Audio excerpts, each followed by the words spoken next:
Olá pessoal, eu sou Manuel Estevam, sócio do Grupo Mapa, e eu estou aqui hoje com o grande empresário Guilherme Carvalho, cliente nosso, cliente da Mapa, CEO do Grupo QG, e hoje o assunto é franquias, né? Vamos tratar aqui com um pioneiro aqui no estado de Goiás, e tem muita história bacana para contar para a gente, os desafios aí, né, de ter mais de 100 unidades franqueadas pelo Brasil afora, e é um prazer recebê-lo aqui, Guilherme. Prazer é todo meu, Manuel.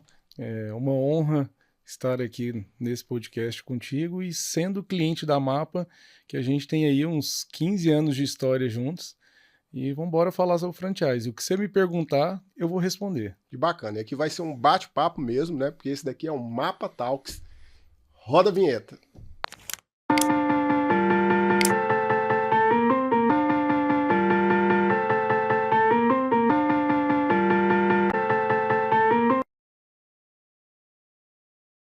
Esse negócio da vinheta é engraçado, viu? Que eu sempre quis rodar a vinheta e agora a gente tem essa possibilidade agora roda a vinheta de rodar mesmo. a vinheta. Bom, vamos lá. Bom, para você que é novo aqui, né? Você está no Mapa Talks. O Mapa Talks é uma iniciativa da Mapa de levar um conteúdo muito bacana aí para o empresariado, conteúdo de relevância para o empresariado. E hoje nós vamos falar aqui com o Guilherme Carvalho, que é o CEO da QG, sobre um assunto de relevância, que é franquias, né, e todos os desafios que ele enfrentou até chegar aqui nesse momento. Mas nós estamos no 9º episódio, né, então existem mais 8 episódios para trás, com assuntos de extrema relevância, como o último episódio, que nós tratamos aí da reforma tributária. Então você que quer se inteirar aí de assuntos relevantes para o meio empresarial, assista lá, siga, né, e compartilhe os conteúdos anteriores aí do Mapa Talks.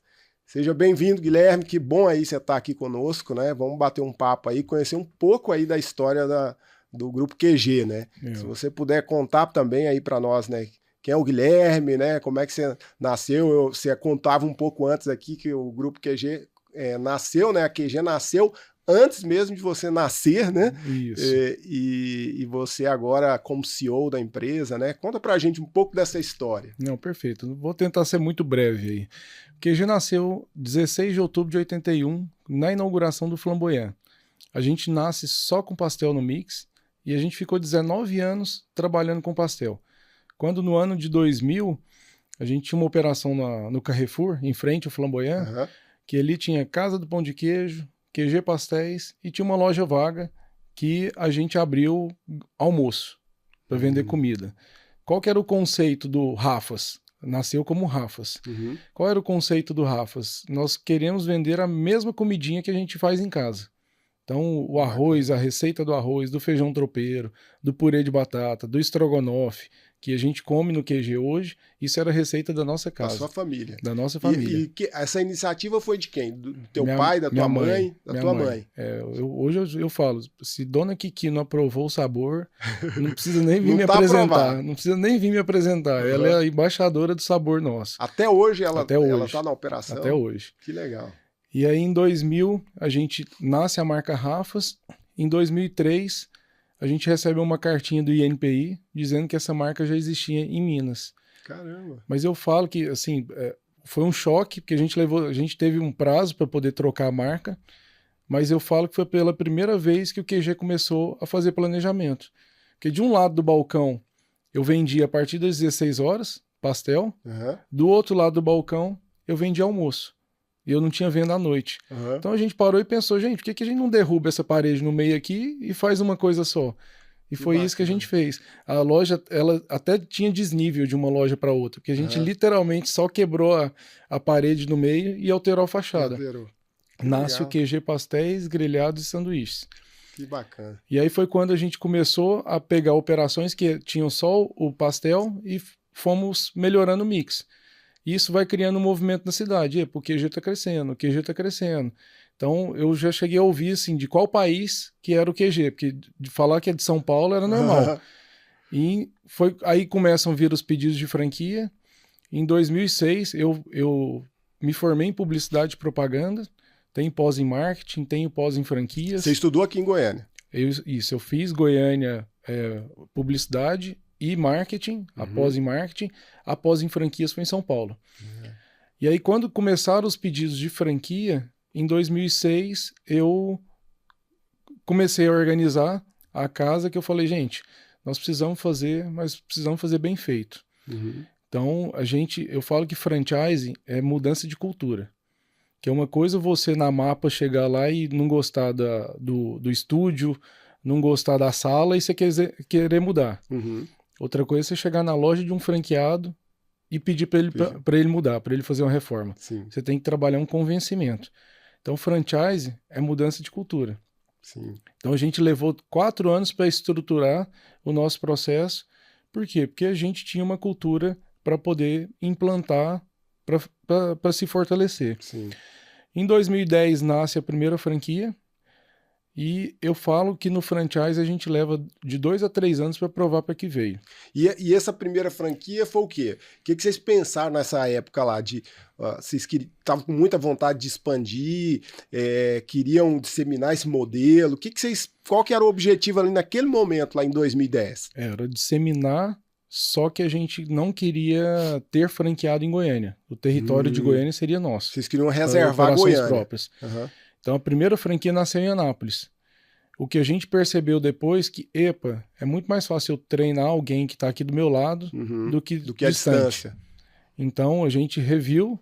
Hoje são 6 operações em Goiânia próprias, mas tem mais de 20 no total. Então a grande maioria é operação franqueada. Que bacana. Então eu falo que no franchise a gente leva de 2 a 3 anos para mostrar para que veio. Por quê? No primeiro ano, o franqueado ele topa tudo, ele tá contigo. Ele tá com energia, ele tá com gás. Energia, é o sonho dele, ele quer realizar. Se ele não vê dinheiro, no segundo ano ele já começa a se revoltar. A energia dele já vai diminuindo. E se você abriu muitas lojas no primeiro ano, essa galera pode se unir contra você no segundo ano, entra com a ação coletiva. Então, se a gente for olhar a linha histórica, paleterias, iogurterias, brigaderias, essa é o ciclo natural de mortalidade no franchise. E isso que você falou é muito interessante, porque é exatamente isso mesmo, né? Você vê aquele mundo velho, a paleteria, né? Que foi muito comum aí há pouco tempo atrás, né? Então você via aquele tanto de paleteria, de repente você via, não tinha mais nada, né? Hoje em dia é difícil achar, Na mesma curva ascendente, vem a curva descendente de uma vez. Num período aí de 3 anos, mais ou menos. 3 a 4 anos. Deixa eu te falar, você começou desde criança trabalhando lá no QG? Eu já fiz de tudo no QG. Eu comecei mesmo, eu tinha uns 12, 13 anos, eu calculava comanda. Pra gente fechar o caixa, não tinha sistema na época, era tudo comandinha individual. Então chegava lá em casa os tufos, aí eu tinha que somar para ver se a venda batia. Fechava o caixa. Isso, era fechamento de caixa. Então eu comecei assim. E cada irmão, nós somos 4 irmãos, cada irmão foi para um lado, para uma área. Eu fui para o marketing, o outro para o financeiro, o outro para operações, a outra para a parte de nutrição. E todos desde o início trabalhando lá, sempre trabalhou lá. Hoje tá eu e Pedro Paulo dentro do negócio. O Rafa hoje tem o Cerrado, o bar, então ele toca o bar dele. E a Ló, minha irmã, voltou para estudar medicina. Então ela está finalizando a faculdade de medicina, vai tocar o sonho dela. Então no dia a dia dos negócios, 2 filhos atuam no dia a dia. Você sabe que eu também sou filho de comerciante, então eu nasci dentro de um comércio. Meu pai tinha uma mercearia ali na Vila Brasília, Aparecida de Goiânia, né? Então um comércio pequeno, né? De bairro, né? E eu tive essa experiência aí de poder trabalhar ali, de repor mercadoria na prateleira, de fazer entrega, né? Porque começou a fazer entrega e eu fazia as entregas. E é uma experiência muito legal, né? Para você, igual você hoje na condição de CEO, né? De um negócio que você nasceu ali, né? Atrás do balcão, né? Trabalhando, fazendo tudo, passou por todas as áreas e ver o negócio crescendo, despontando. É o que eu sei fazer, Manel. Muito Tanto legal. É que quando eu falo dessa curva de 2 a 3 anos, o QG passou também. Por quê? Porque a gente não estava com a maturidade suficiente que hoje, com 13 anos depois de franchise, a gente tinha no início. Então, e hoje eu falo, um bom empresário, ele precisa ter algumas pessoas ao redor dele muito boas. Um bom plano de saúde, para cuidar da saúde, um bom contador, para cuidar da parte tributária, um bom advogado, para a parte jurídica, e um bom conselheiro. Empresário que não tem a mente aberta para ter conselheiro, porque nós, enquanto empresários, enquanto CEOs, a gente é solitário. Sim. A gente toma muita decisão sem consultar. Uhum. Então, naquele início, em 2010, a gente não tinha conselheiro, a gente não tinha maturidade. Sim. E beleza, só que a gente tinha força de vontade. Então, primeiro ano foi a mesma coisa. Segundo, crescemos. No terceiro, o QG estava em crise. Isso em 2013. 2014, a gente tinha um braço direito nosso da equipe, que era... o povo brincava. Ele é o presidente, o outro é o vice-presidente. Porque quem mandava no negócio mesmo era eles. Uhum. E em agosto de 2014, ele chegou para mim e falou: Guilherme, seja sincero para mim. O QG tá quebrando?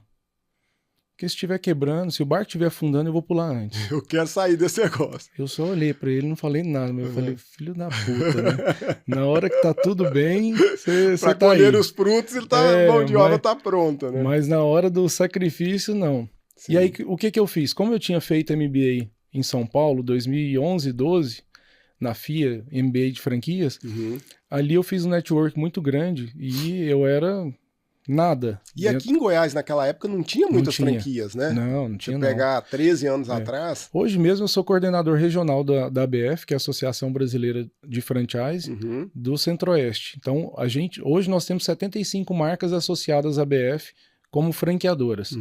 Então, a gente no Brasil inteiro? Não, em Goiás. Em Goiás. Em Goiás. Isso, no Centro-Oeste. No Centro-Oeste são 75 marcas. No Brasil são 3.000 marcas. 3.000 marcas. Então a gente tem um trabalho muito, muito forte aí para poder melhorar a instituição.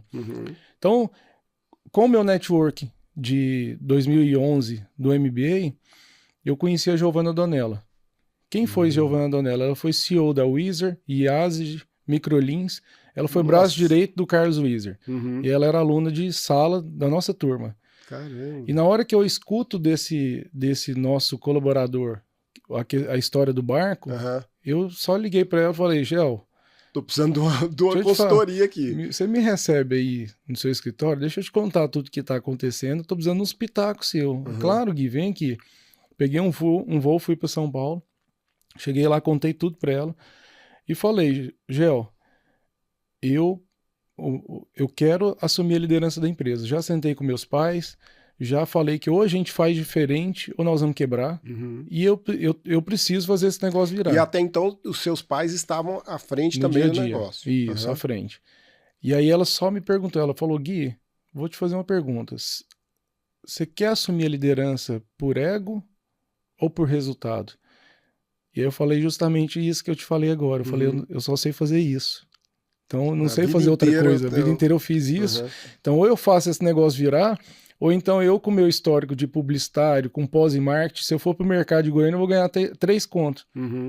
Então, ou eu faço esse negócio acontecer, ou eu tô lascado, já. Ô, Guilherme, um ponto interessante que você falou aí, que eu acho que faz todo sentido pro empresário, o pessoal que tá nos assistindo aí, né, que tem negócio, né, que eu acho que é bem sutil a dica que você deu aí agora, né, que é de olhar para alguém que tá num espaço, né, que está numa empresa que já alcançou os objetivos que você pretende alcançar, né, e poder pedir ajuda, né, poder ter humildade de ir lá, olha, eu tô com dificuldade, eu quero melhorar, eu quero fazer diferente, né, e isso eu acho que faz total diferença, né, porque se você não tivesse tido humildade naquele momento para poder pedir uma ajuda, um auxílio, talvez vocês não tivessem construído a história que construiu hoje, né? Porque as dicas que ela te deu certamente foram dicas valiosas, né?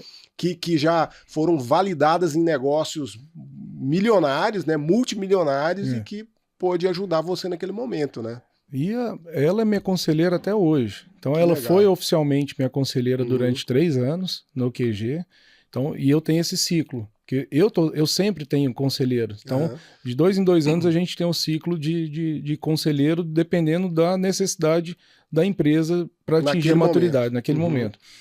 Então, quando eu falo para ela que eu não tenho outra alternativa, ela vira e fala assim: então tá, eu vou te dar 2 grandes conselhos.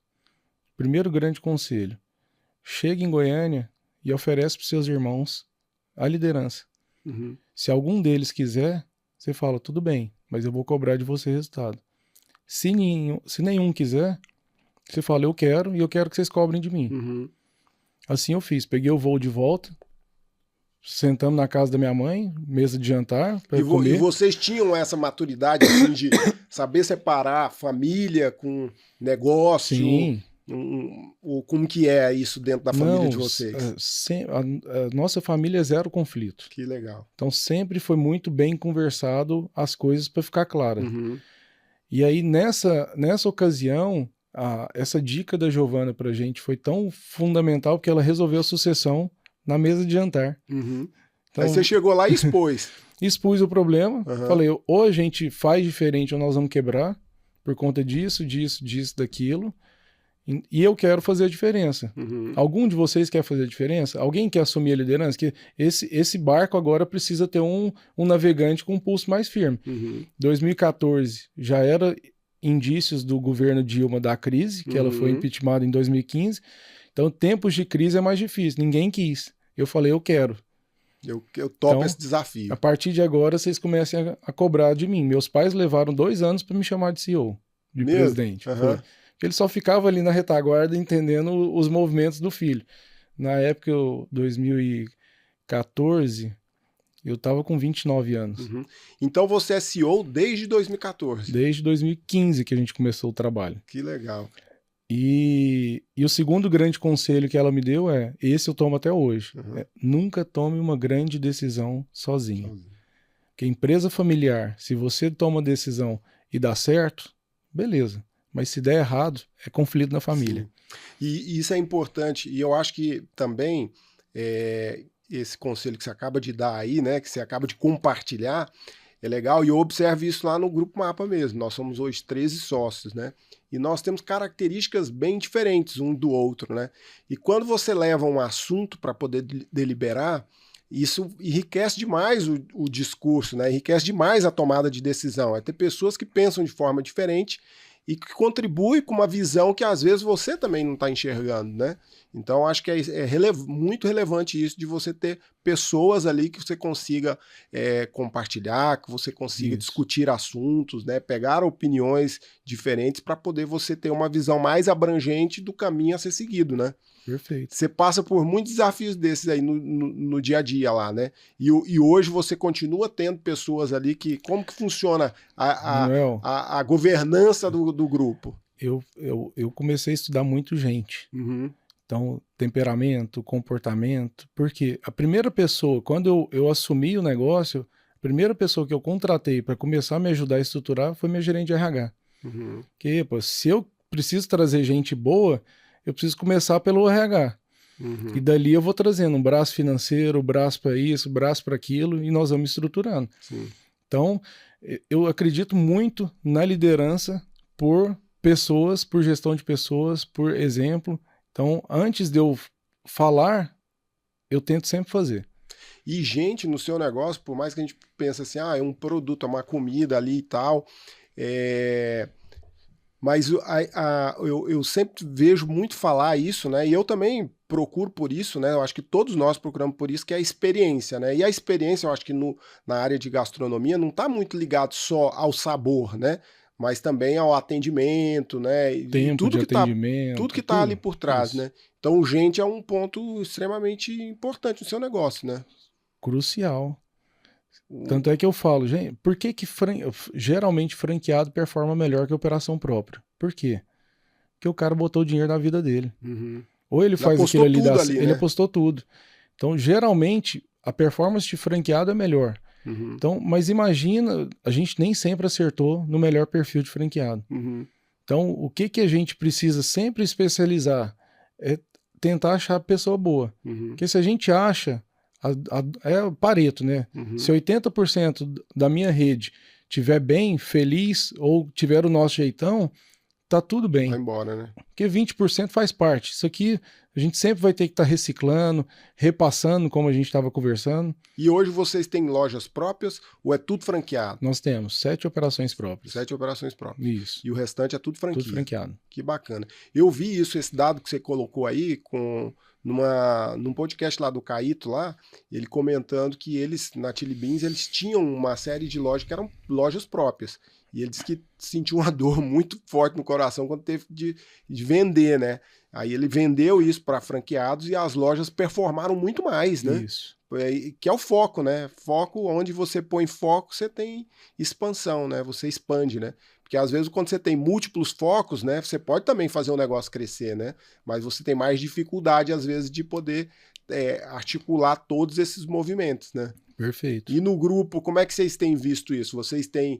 Vocês já tiveram mais loja ou não? Sempre. Já tivemos até 13 operações. Uhum. Na hora de fazer planejamento estratégico, assim, metade do tempo do planejamento estratégico era como fazer para blindar, para não ter desvio. Uhum. Olha a energia que a gente perdia. Então, não, gente. A gente precisa como fazer com que essas lojas vendam mais, atendam mais clientes no menor tempo. Agora não, é como que desvia menos. Agora, também ter sentido. a loja, eu acho que faz muito sentido para você validar e você ir sentindo também as fases do negócio. Eu né? sou muito a favor de ter operação própria, porque realmente você tem que validar. O franqueado, a liderança, por exemplo, o franqueado ele precisa entender, enquanto a gente, hoje as operações próprias estão crescendo de 25% a 30% em relação ao ano passado. Tem franqueado que não está performando assim. Então, mas o nosso exemplo, o que está fazendo? Puxando a galera. Epa, peraí, se as operações próprias, que a vida inteira a gente desceu o cacete, que eles não seguiam o padrão, isso e aquilo, se os caras entrarem na linha e estão fazendo o negócio dar certo, eu preciso fazer. Sim. Eu preciso seguir. Então, liderança, por exemplo. E como é que vocês performaram na pandemia? A pandemia sacudiu um monte de negócios. Como é que foi para a QG? O que vocês fizeram de diferente na pandemia? Aí? A gente rezou e esperou passar logo, porque 80% do nosso negócio era shopping. Shopping fechou. Não tinha, qual que era a opção? Senta e chora. Mas eu falo que a QG teve 2 grandes viradas na vida. Qual a primeira grande virada? Quando a gente saiu de pastel e aumentamos o mix para grelhado. Hoje, 58% do nosso faturamento é grelhado, só 15% é pastel. Então eu falo que se a gente não tivesse feito isso lá atrás, desde o ano de 2000, a gente não estaria aqui até hoje. E o que a pandemia nos ensinou? Diversificação.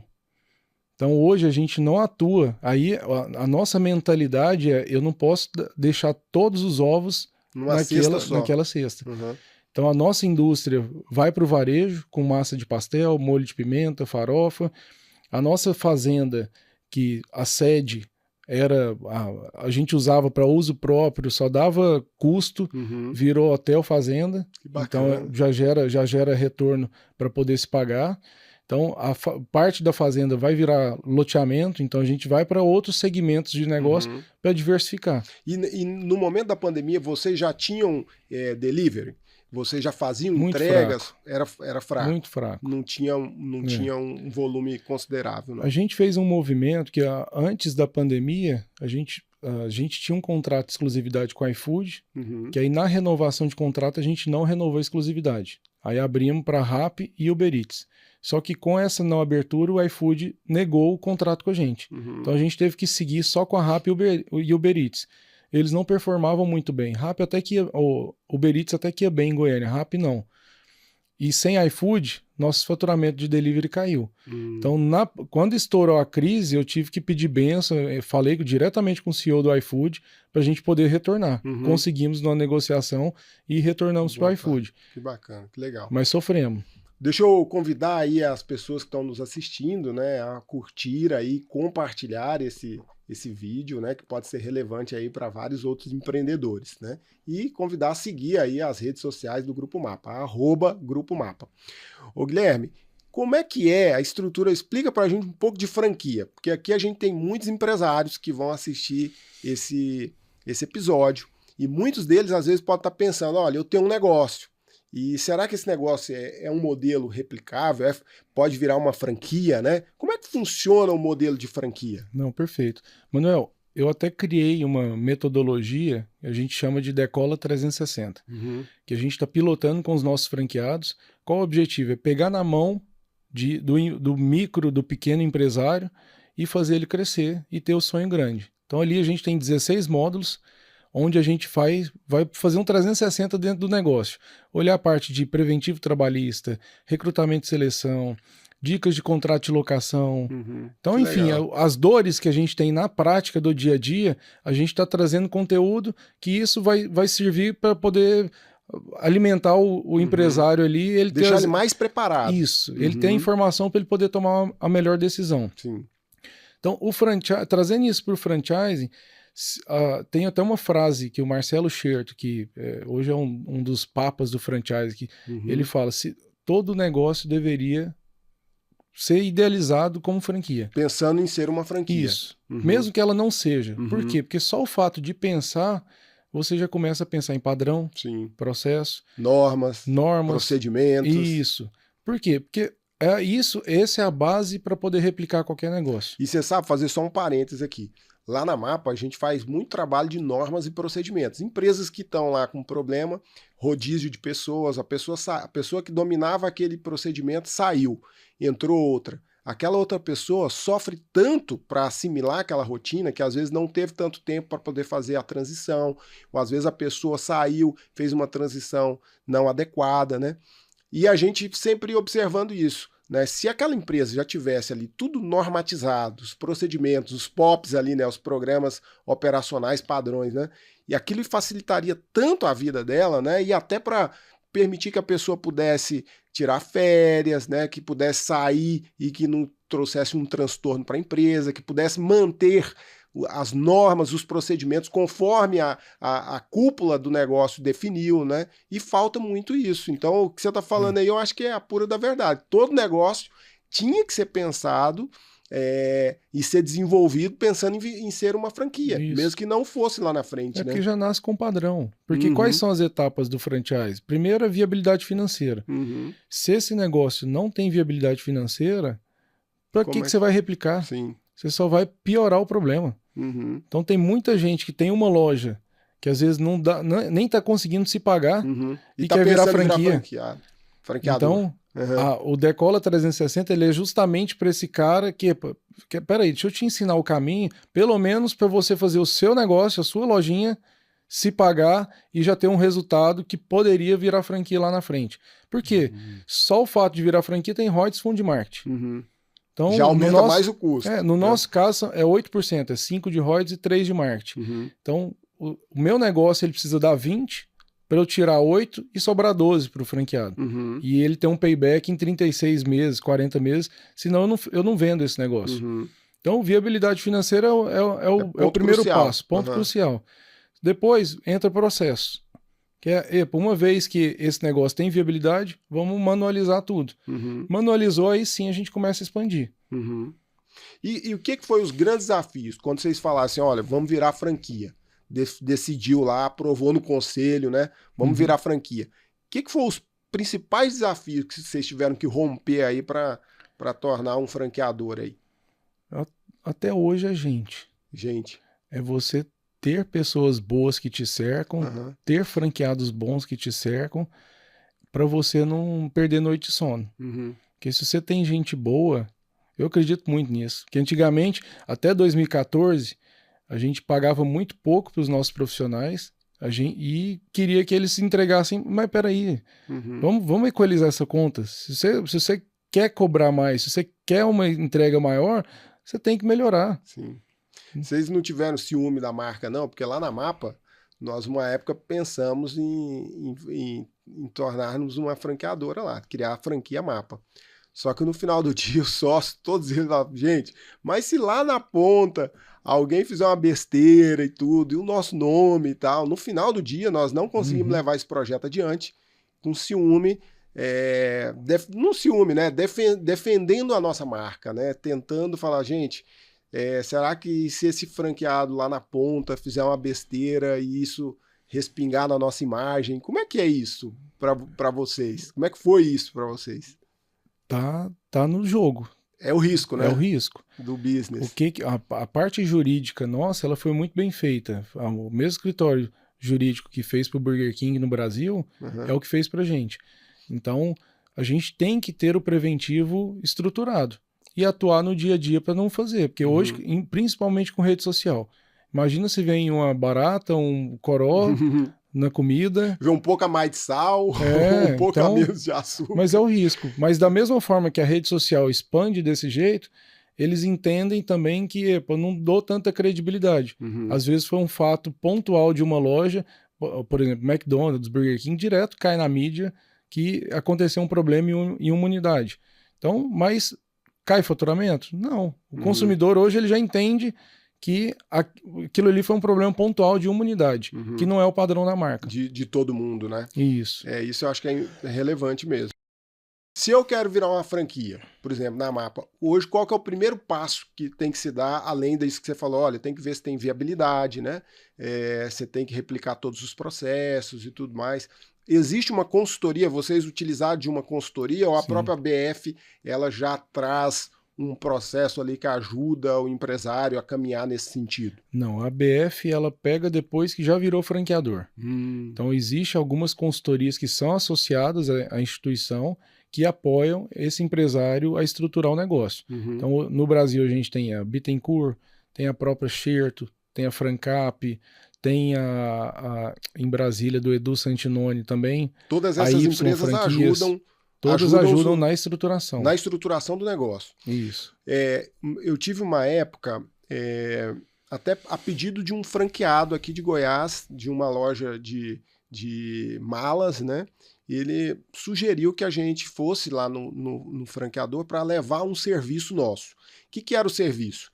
O que ele observava? Além de ele ser franqueado, ele também era um representante dessa empresa e fazia vendas para as lojas em outros estados, né? Então ele é franqueado master aqui em Goiás, tem a exclusividade e ele fazia a representação também dessa marca junto aos franqueados, fazia venda, como se fosse um representante comercial ali, né? E, em dado momento, o que ele começou a enxergar? Que o mesmo problema que ele tinha é o problema que todos os franqueados tinham, que é isso que você colocou aí como um diferencial de vocês. Olha, a gente aposta na formação do nosso franqueado. Então, a gente vai lá, a gente dá curso, né, treinamento, desenvolvimento. E lá ele percebeu o seguinte, ninguém tinha visão nenhuma financeira, visão nenhuma contábil, indicadores, nada. E todo mundo tinha o mesmo processo reclamando ali. E cada um tinha um fornecedor. Então o cara lá de cidade tal tinha um contador daquela região, o outro tinha outro contador daquela outra região. E quando ele olhou para a gente e viu que a gente tinha uma certa capilaridade, ele nos convocou, nos convidou para apresentar um projeto para a franqueadora de fornecedor homologado, para levar um padrão único para todas essas franquias que pudessem ter uma visão única de demonstrativos, de indicadores, né? Como funciona isso na prática para vocês? Por exemplo, hoje o seu franqueado lá na ponta, ele consegue ter essa visão, por exemplo, do financeiro dele? Você apoia ele nisso ou não? Cada um é responsável por fazer o seu financeiro, por montar os seus indicadores, você dá algum framework lá para ele? Não, o que a gente está estruturando é o F360, é um BPO financeiro para poder facilitar essa gestão. Mas hoje a responsabilidade... Mas orientando ou executando? Orientando e executando. E executando também? Isso. Ah, que legal. Por quê? Porque tudo primeiro a gente faz dentro de casa, sim, pilota e aí a gente replica. Para replicação a gente tem que treinar para ele poder seguir o padrão. Então, só que hoje é um parto. E é geral. Franqueado, geralmente ele tem um perfil comercial. Sim. O perfil comercial, ele não é muito bom no controle. Não gosta de número, não gosta muito de controle, né? Então o cara, ele é visionário, ele é empreendedor, ele quer crescer, mas ele precisa ter esse equilíbrio. Então hoje é um parto ainda dentro da empresa, essa questão financeira. Então hoje, você fala assim, o perfil do franqueado hoje, ele é um perfil mais voltado, é um cara que é mais empreendedor, mais vocacionado para a área comercial do que para controle, para processos, ele tem mais dificuldade, né? Isso. Eu sinto isso às vezes na visão com empreendedores mesmo, nos clientes que a gente atende, né? Que às vezes você tem cliente que tem um foco muito mais para fazer o negócio crescer, para alavancar e tudo mais, e ele precisa de fato desse apoio. Eu acho que vocês vão ter muito sucesso com Consultoria 360? O Decola 360, a nossa mentoria. 360. O objetivo é esse, é realmente a gente pegar na mão e fazer o negócio acontecer. E ajudar mesmo. E ajudar. Porque o conhecimento, ele explode, né? Se a gente leva o conhecimento e o cara não usar, ok, é a opção dele. Mas quando a gente leva e o cara utiliza, ele começa a crescer, isso naturalmente vira uma energia, uma vibe positiva dentro da rede que os outros vão trazendo. A gente começou isso com a operação própria. E aí agora a gente começa a expandir de formiguinha. Então esse primeiro grupo de mentoria tem, se eu não me engano, 7 lojas franqueadas. Então dessas 7, eu comecei com 7 próprias, agora eu expando para 7 franqueados, e aí aos poucos a gente vai caminhando. E é interessante para esse, por exemplo, você tem um bom franqueado numa determinada loja ali, dele tá rodando bem aquele modelo de negócio, tá fazendo bem feito e ele quer abrir uma outra, existe um limite de lojas por cada franqueado? Como é que funciona isso? Hoje não tem. A gente já cometeu alguns erros que na expansão, eu falo que a gente só quebra quando a gente expande. Se a gente tivesse tudo bem ali na nossa lojinha, certinho ali, atendendo lá no Flamboyant ainda, né? Só que se a gente não cresce, a gente é engolido. Então você fica nesse... Então a gente já fez expansão com franqueados que deu certo e a gente já fez expansão com franqueados que deu super errado. E aí a gente tem que retomar a operação, coloca no trilho e repassa depois. Depende muito do perfil, então. Vai muito do perfil. Você tem que fazer uma avaliação cirúrgica ali. Ó, eu estava comentando com você antes, né? E você também viu esse episódio lá dos sócios, conselheiro, né? Eu acho que Isso, o conselho. O conselho, do né? Flávio Augusto. E o Flávio Augusto citava lá um dado, né? Que ele falava 29%, eu acho que é 50% das empresas no 5º ano fecham, né? E que as franquias têm uma taxa muito menor, que gira em torno de 3%, né? Ou seja, isso denota um grau de maturidade maior, né? Ou seja, esse empreendedor, ele pegou um negócio mais validado, ele tem uma maturidade maior ou ele tem uma orientação maior que consegue, né, transpor aí esse vale da morte, vamos chamar assim. Isso. E aí, pensando aqui de empreendedores que querem, às vezes, abrir um novo negócio, né? Por que a franquia faz tanto sentido, né? Por que a franquia pode ser um diferencial para esse cara que quer entrar ou abrir um primeiro negócio ou já tem alguns negócios e quer investir em outros, né? Imagina se você tivesse que tirar o dinheiro do bolso para abrir esse tanto de lojas com o seu dinheiro, com o seu capital. Imagina se você tivesse que ir para o banco para pegar isso e pagar juros. Então, concorda que o risco é muito maior se você for crescer com operação própria? Sim. Franquia, qual que é o seu risco? Você perdeu o controle. Então, por isso que processo é importante no franchise. Então, não adianta, não tem qual é a decisão mais certeira? Vai do perfil muito... Por exemplo, o Madeiro nasceu franquia. O primeiro franqueado foi aqui no Goiânia Shopping. Na hora que ele viu os problemas que ele ia ter, ele foi lá e recomprou a loja e falou, eu vou crescer com expansão própria. Burger King teve um movimento desse também, não foi? Mas isso. Ele recomprou, acho que para fazer o IPO, né? Isso. Nasceu como franquia e já deve ter estabelecido uma cláusula contratual desde o princípio de recompra. E tanto é que foi muito rápido. Coisa de 60 dias ele recomprou o Brasil inteiro para o IPO. Esse do Madeiro, eles recompraram todas as lojas? Não, só tinha uma. Ah, só tinha uma loja? Ele viu na primeira que não ia dar certo. Vai dar pau. Então... E essa loja foi aqui em Goiânia? Foi Goiânia. Foi? Goiânia Shopping. Caramba. Primeira franqueada do Madeiro. Olha que interessante, não sabia desse dado, não. Que legal. Ô, Guilherme, se você tivesse que voltar atrás e falar assim, olha, eu vou trilhar esse caminho aqui tudo de novo, o que você faria diferente? Não te digo diferente, mas com a maturidade que a gente tem hoje, capacitação, para mim, foco em seleção de gente mesmo, a gente tentar trazer pessoas que têm o nosso jeitão, é assim que a gente chama de cultura dentro do QG, tem que ter o nosso jeitão. Então eu já tive contratando diretor, que veio de alto escalão de executivo, de Ambev, coisa e tal. O cara chegou de BMW para o processo seletivo, fudido. Eu falei, não tem o nosso jeitão. Uhum. Então, é isso. Não que eu faria diferente, mas com 13 anos de maturidade no franchising, eu começaria do jeito que a gente realmente está recomeçando. Que a nossa vida, depois da pandemia, recomeçou. A pandemia foi muito sofrido para nós. Tivemos muito franqueado que sofreu, porque cresceram muito antes da pandemia. Abriram 2, 3, 4, 5 lojas. E sempre tá ancorado em shopping, né? A Isso, grande maioria, shopping, né? E cresceram à base de financiamento. Na hora que ficou 5 meses fechado, sem faturamento, não tinha caixa para suportar, quebraram. Então, assim, nós estamos realmente recomeçando as nossas vidas aqui com muito mais maturidade, com muito mais vontade de fazer e fazer o certo. Sim, que legal. E quando você olha nesse histórico todo de vocês, lá desde o início, lá que você começou lá atrás do balcãozinho ali, e depois fazendo o fechamento das comandas, né, até chegar no CEO, o que é que te dá mais orgulho? O que você olha assim e você fala, cara, isso aqui, nossa, isso aqui é muito legal. Isso aqui me deixa muito feliz. O projeto nosso do Hotel Fazenda, ele foi 100% idealizado e executado por mim. Porque eu sempre tinha aquele quezinho dentro do QG que, pô, isso aqui eu herdei.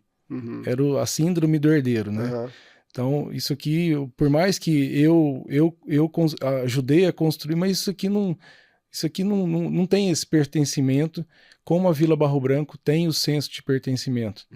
Então, assim, para mim, o grande quê foi eu ter pego um negócio do zero, que só gerava despesa, e eu ter transformado ele num negócio que hoje ele cresce, as redes sociais do QG, a gente atingiu 30 mil seguidores, Vila Barro Branco em 2 anos já está com 70 mil. Caramba! Então, assim, é um negócio aspiracional. Então, a gente já está entre as pousadas mais pousadas de charme, mais escolhidas e selecionadas do estado de Goiás.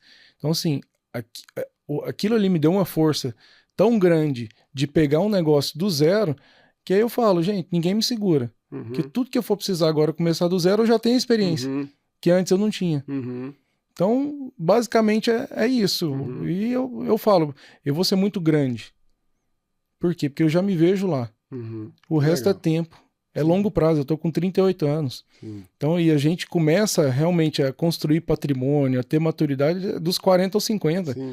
Então, eu nem cheguei no limiar mínimo e já tem essa visão. Então, o resto é tempo. No processo, você citou aí bem que vocês fizeram um processo de sucessão ali, né? Onde seus pais estavam mais à frente do negócio e que você veio ali buscando ocupar ali o espaço. Mas vocês fizeram meio no empírico, né? Ali, vocês mesmos se acomodando, né? Pegou uma consultoria ali, mais uma opinião e tal, mas vocês foram tocando e fazendo, né?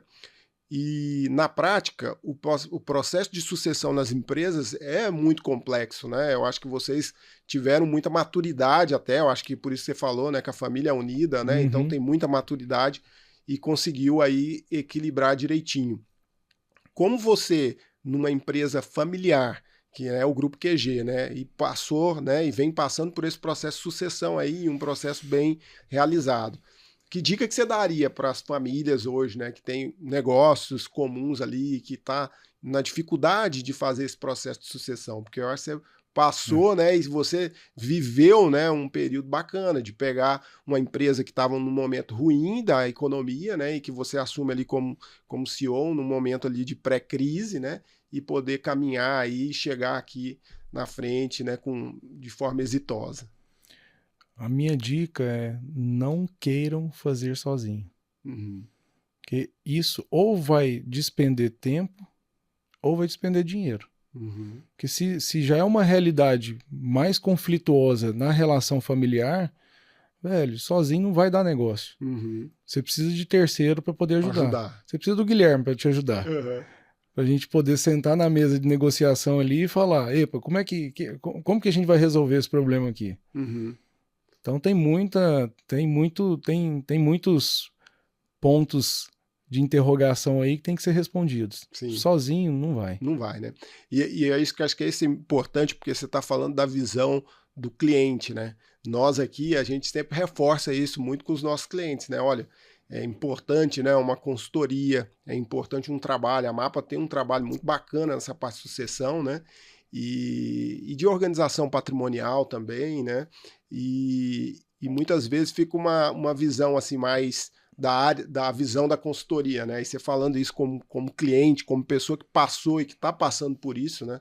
Acho que é extremamente importante. Então, não é modismo, né? Você precisa mesmo de ajuda, né? E não é demérito nenhum isso. E até dar uma dica para esses empresários quanto à questão de consultoria. Uhum. Gente, quem põe o ritmo na consultoria somos nós, contratantes.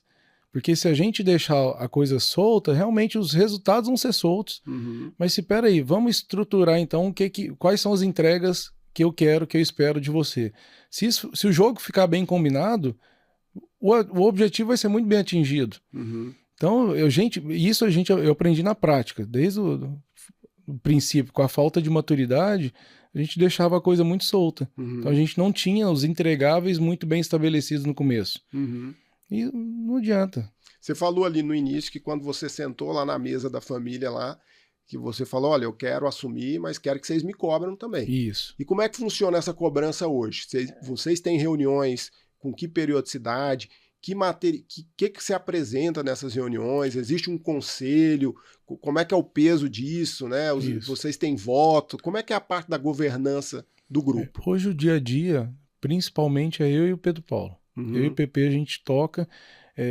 Eu falo que hoje ele toca o jurídico nosso. Uhum. Eu vou para o ataque e deixo a defesa para ele. Uhum. Então, qualquer grande decisão, eu estou muito bem alinhado com ele. Uhum. A gente não faz... Porque eu sei que se os dois estão alinhados, a família aprova. Uhum. Então, o resto são reuniões mensais que a gente faz para poder mostrar os resultados do mês. Uhum. Aí senta todo mundo lá e vocês fazem... Inclusive o time. Quem apresenta é cada gestor de sua área. Da área. É. Que legal, que legal. E vocês têm lá no grupo essa questão de participação no resultado? Quais são as boas práticas, vamos dizer assim, de que vocês adotam ali para as pessoas, né? Para o time QG? Os 10% sempre tem que dividir. O PPR? Sempre tem que dividir. Uhum. Mas fora isso, a gente divide muito. Eu trabalho muito na liderança com autonomia. Uhum. Eu não sou o cara, eu não sou processual, né? Uhum. Então eu sou publicitário, marqueteiro, então o processo não é muito comigo. Sim. Então com isso eu sou mais de pessoas, gestão, liderança. Então eu deixo essa autonomia muito, muito tranquila, mas se não entregar, comigo o combinado é muito curto e reto. Uhum. Não entregou, não fica 3 meses, não. Uhum.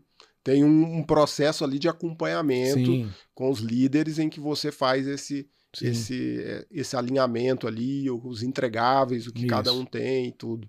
E tá bacana? Vocês estão confortáveis assim com o modelo que vocês estão tocando hoje? Uai. O pessoal tem elogio. A gente fez, ano passado, a nossa conselheira de planejamento estratégico, ela participou de um curso nos Estados Unidos sobre cultura.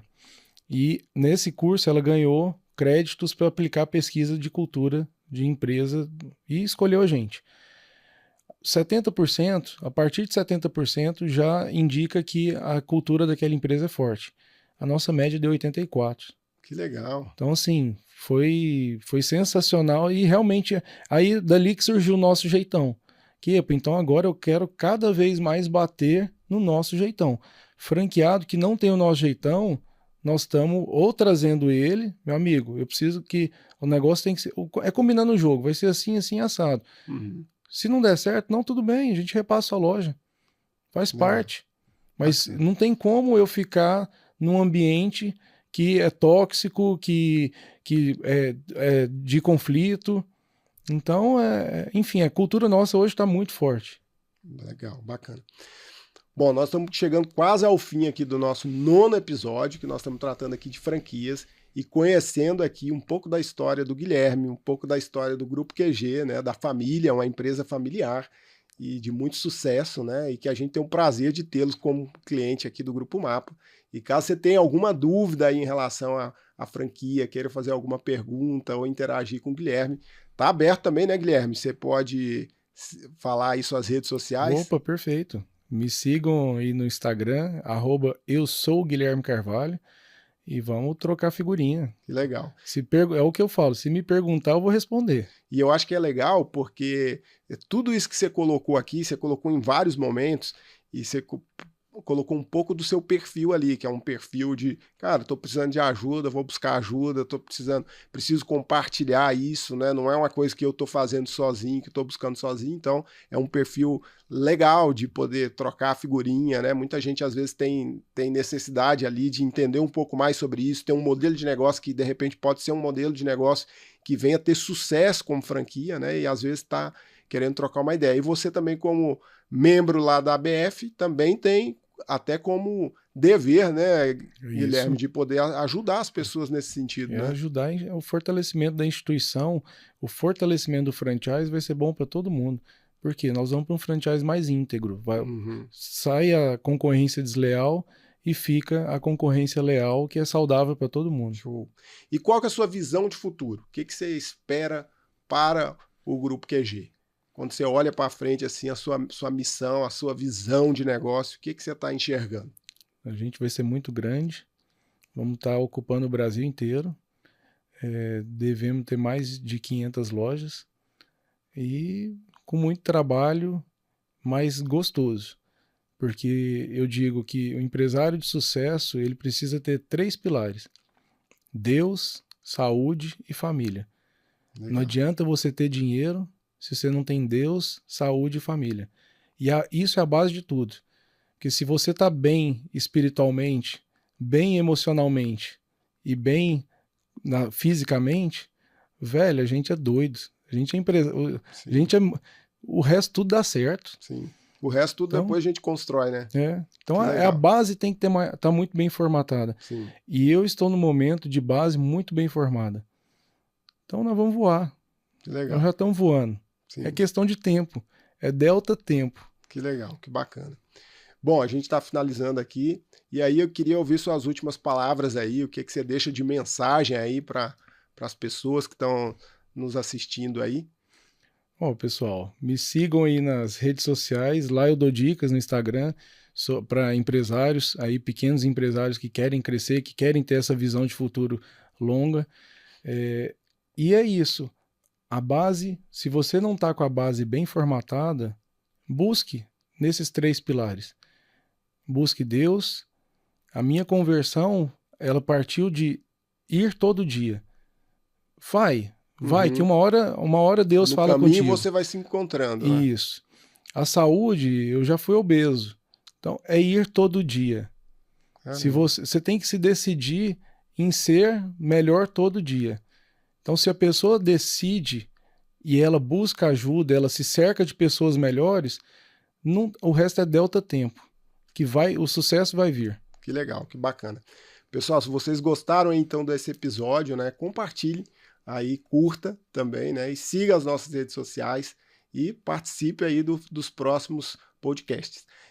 Cadastre também aí o seu e-mail na nossa newsletter, e que você vai receber aí, vai ser avisado dos próximos podcasts. E também receber as nossas newsletters com as notícias aí importantes que saem para o segmento contábil, tributário, trabalhista, previdenciário e aí por diante. Guilherme, um prazer gigante aí de receber você, muito bacana ouvir sua história, gostei demais, e que a gente possa fazer mais podcasts aí. Amém. Tá. Obrigado. Tamo junto. Tamo junto. Valeu. Até mais. Tchau, tchau.